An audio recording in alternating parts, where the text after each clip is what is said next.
السلام عليكم ورحمة الله تعالى وبركاته. اش اخباركم؟ لاباس عليكم؟ نتمنى تكونوا بخير وعلى خير.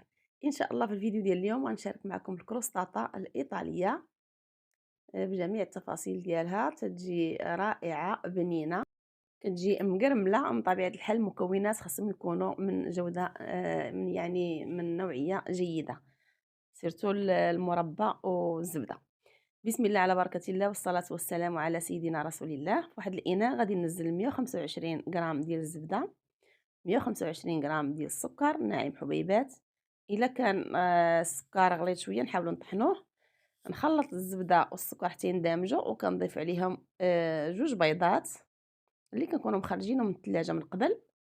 من بعد ما كنخلط المكونات جيدا كنضيف عليهم ملعقه من الفاني السائله او لا ساشي اللي حاضر عندكم.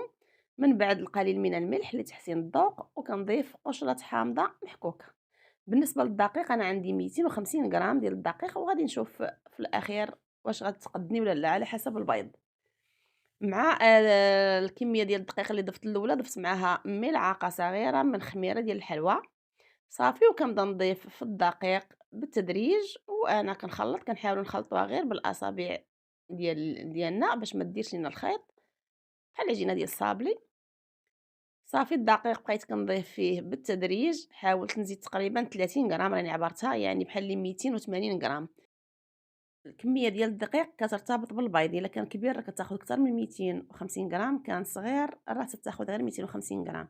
صافي من بعد ما ارتاحت لي العجينه واحد نصف ساعه تقريبا، هنا كنحاول نبسطها ما بين جوج بلاستيكات اولا جوج. انا درت هنا ورق الطهي حتى كنحصل على واحد السمك ديال تقريبا شي 2 مليمتر هكاك.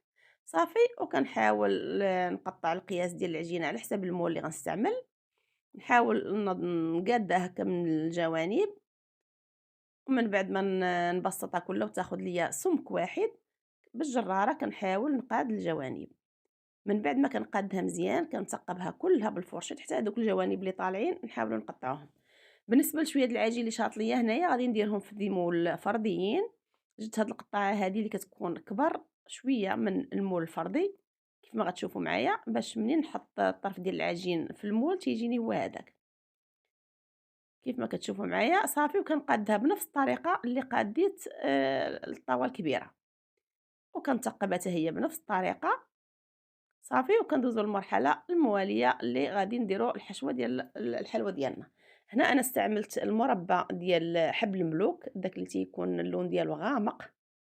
صافي نحاول نبسطها هكا. بالنسبه لليمون الفرديين عمرتهم بالمربى ديال الكرموس ديال التين وديال المشماش. صافي راني خليت شويه د العجين ضروري للتزيين من الفوق. هنا كنبسطها حتى هي نفس الطريقه، او بالاستعانه بالجراره كندير اشرطه على حسب الطول ديال العجينه، والسمك تيكون فيها تقريبا شي مليمتر ونصف، وكنخلي فيها شي سنتيم ديال العرض.